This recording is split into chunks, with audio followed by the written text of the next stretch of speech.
আসসালামু আলাইকুম এভরিওয়ান, আশা করি সকলে ভালো আছেন। আজকে আপনাদের সামনে এসেছি নতুন একটা টপিক নিয়ে। যদিও এটা নিয়ে অনেক ভালো ভালো ব্রিডাররা এবং অনেক ভালো ভালো এক্সপার্টরা বলে গিয়েছে।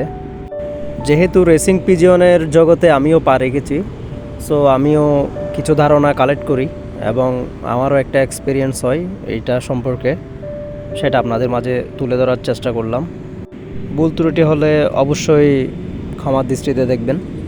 এরপরেও কিছু সংখ্যক মানুষের মধ্যে একটা জিনিস দেখাই যায়, সেটা হচ্ছে রেসিং পিজিয়ন আর হোমার কবুতরকে ডিফারেন্টভাবে দেখা। কিন্তু সত্য বলতে রেসার কবুতর এবং হোমার রেসার আসলে একই প্রজাতির কবুতর, আর হোমার হলো এদের সাধারণ নাম, যা মূলত তাদের একটা পরিচিতি মাত্র। চলেন এবার আলোচনা করি কেন রেসিং হোমা আর হোমা মানুষ ভিন্ন ভিন্ন জাত মনে করে। হোমা কবুতর বলেন আর রেসিং হোমার কবুতর বলেন, দুইটাই কিন্তু একটা কবুতর। এরা এমন একটি নির্দিষ্ট জাতের কবুতর যা তাদের ঘরে ফেরার অবিশ্বাস্য সহজাত প্রবৃত্তির জন্য পরিচিত। এই জাতটিকে বেছে বেছে প্রজনন করা হয়েছে দূর দূরান্ত থেকে নিজেদের বাসায় ফিরে আসার ক্ষমতার উপর ভিত্তি করে। যখন হোমার জাতের কবুতরকে কবুতর ধর বা রেসিং খেলার জন্য বিশেষভাবে প্রশিক্ষণ দেওয়া হয় এবং ব্যবহার করা হয় পাল্লাতে, তখন সেগুলোকে রেসার বা রেসিং হোমার কবুতর বলা হয়। সব রেসারই হোমার জাতের হয়, কারণ রেস করার জন্য ঘরে ফেরার ক্ষমতা এই কবুতরই বেশি অপরিহার্য রয়েছে। কিন্তু সব হোমার রেসার নয়।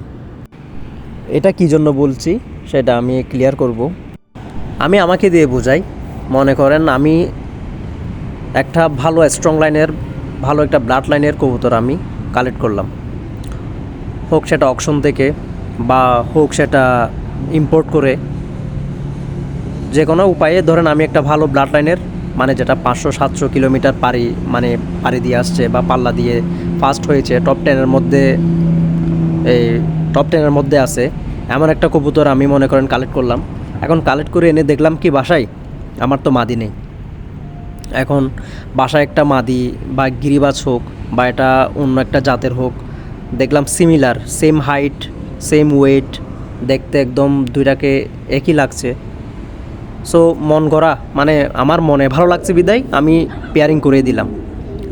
এখন পেয়ারিং করার পর অবশ্যই এগুলো যেহেতু প্রাণী ব্রিডিং করবে, প্রজনন করবে, করার পরে তাদের থেকে বেবি মনে করেন পেলাম এক জোড়া।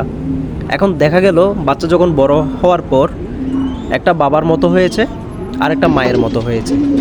এখন যেটা মায়ের মতো হয়েছে ওটাকে আমি অ্যাভয়েড করলাম, আর যেটা বাবার মতো হয়েছে ওটাকে আমি রেখে দিলাম। তবে এখানে বুঝতে হবে, যেহেতু দুই ব্লাড লাইনের কবুতর, একটা হচ্ছে রেসার জাত আর একটা হচ্ছে গিরিবাজ বলেন বা গল্লা কবুতর বলেন, XYZ একটা জাত ধরে নেন, যেগুলো কখনো রেসিংয়ের সাথে সম্পর্কিত থাকে না বা যেগুলো দিয়ে আদৌ কখনো রেস করাও হয় না, জাস্ট একটু উড়ে হাই ফ্লাইং করে, জাস্ট এইটুকুই। ধরেন আমি এমন একটা ব্লাড লাইনের সাথে আমি এটা পেয়ারিং করে দিলাম। এখন করে দেওয়ার পর হলো কি, ওই যে বললাম বাচ্চা একটা মায়ের মতো আসলো দেখতে, একটা বাবার মতো আসলো। এখন ধরেন যেটা বাবার মতো হয়েছে সেটা আমি রেখে দিলাম, আর যেটা মায়ের মতো আসছে বা দেখতে মায়ের মতো ওটা আমি রাখলাম না। এখন যেই আমি কবুতরটা চোর্স করে রাখছি বা যেটা আমি লফটে বড় করতেছি, বড় করার পর এটা কিন্তু একদম বাজে একটা কোয়ালিটির কবুতর হবে না। যেহেতু এটা ওর বাবা একটা ভালো কোয়ালিটির কবুতর, সেহেতু সেও তার বাবার গুণ কিছু না কিছু একটা পাবে। এতে হলো কি, যে স্ট্রং ব্লাড লাইনটা ছিল ওটা কিন্তু আমি হারিয়ে ফেলেছি এই ব্রিডিংয়ের মাধ্যমে। ওই বাচ্চাটার দিয়ে আমি যখন আবার আরেকটা রেসিং কিংবা অন্য একটা রেসিং কবুতরের সাথে যদি পেয়ারিংও করি, তখন ওর থেকে যে বাচ্চাগুলো আসবে সেগুলো কিন্তু আর ভালো আসবে না। এইভাবে আস্তে আস্তে ড্রপ হতে থাকে একটা ভালো কোয়ালিটির মানের কবুতর, একটা রেসার হোমা এইভাবে ড্রপ হয় তার কোয়ালিটিগুলা। এখন বাজারে গেলেন, দেখলেন 1,500 টাকায় রেসিং কবুতর পাচ্ছেন, 1200 টাকায় পাচ্ছেন, 500 টাকায় পাচ্ছেন, 800 টাকায় পাচ্ছেন। এখন ওগুলা গুণগত সম্পন্ন না, দেখতে কিন্তু অবিকল রেসিং কবুতরের মতো, রেসিং হোমারের মতো, কোনো কিছুতে মানে কি কোনো আংশিকে কম না, কিন্তু সেটা হচ্ছে ফেক, ভেজাল, তার মধ্যে ভেজাল। এই দিক থেকে মানুষ রেসিং হোমার আর হোমারের মধ্যে মানুষ পার্থক্য এভাবে খুঁজে নেয়।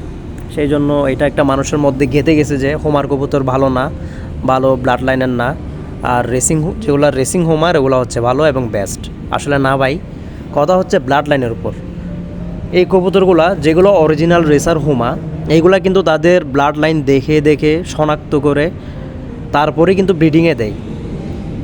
আর হোমা কবুতর যেটা দেখতে দেখতে হোমারের মতো, কিন্তু ওইটাকে শুধু ওই যে আমি যে স্টোরিটা বললাম, আমি আমাকে দিয়ে বোঝালাম, এভাবে কিন্তু অহরহ করতেছে মানুষ যে ভালো একটা স্ট্রং ব্লাড লাইনের কবুতর, এখন ওটার সাথে একটা নর্মাল একটা কবুতরের সাথে দিল, দেওয়ার পরে তার ব্লাড লাইনটা নষ্ট হয়ে গেল।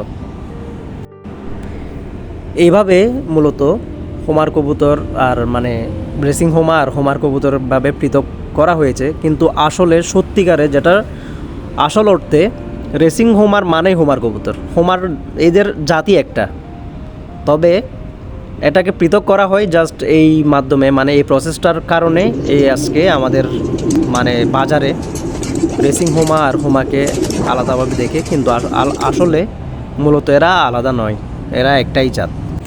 আশা করি সকলে বুঝতে পেরেছেন কেন মানুষ হোমা এবং রেসার হোমা পৃথকভাবে দেখে। এই ছিল আজকের ভিডিও। জানি না কতটুকু বোঝাতে পেরেছি, তবে অনেক চেষ্টা করেছি বোঝানোর জন্য, সত্যটা সামনে নিয়ে আসার জন্য চেষ্টা করলাম। এই ছিল আজকের ভিডিও। এভাবে রেসিং কবুতর সম্পর্কে আরও জানতে চাইলে অবশ্যই আমার চ্যানেলের সাথে থাকতে হবে, পেজের সাথে থাকতে হবে, তাহলে সামনে আরও ভিডিও দিব ইনশাল্লাহ। আর এখানে অধিকাংশ কবুতরই কিন্তু অরিজিনাল ছিল, আর যেগুলা ডুপ্লিকেট রেসার ছিল এগুলা তো দেখেই বুঝতে পারবেন, কারণ আমি এখানে যেই ব্লাড লাইনের কবুতরগুলোর ভিডিও দিয়েছি এগুলো সবগুলো হচ্ছে অরিজিনাল ব্লাড লাইনের কবুতর। এই ছিল আজকের ভিডিও। আসসালামু আলাইকুম রহমতুল্লাহ, দেখা হবে নেক্সট ভিডিওতে।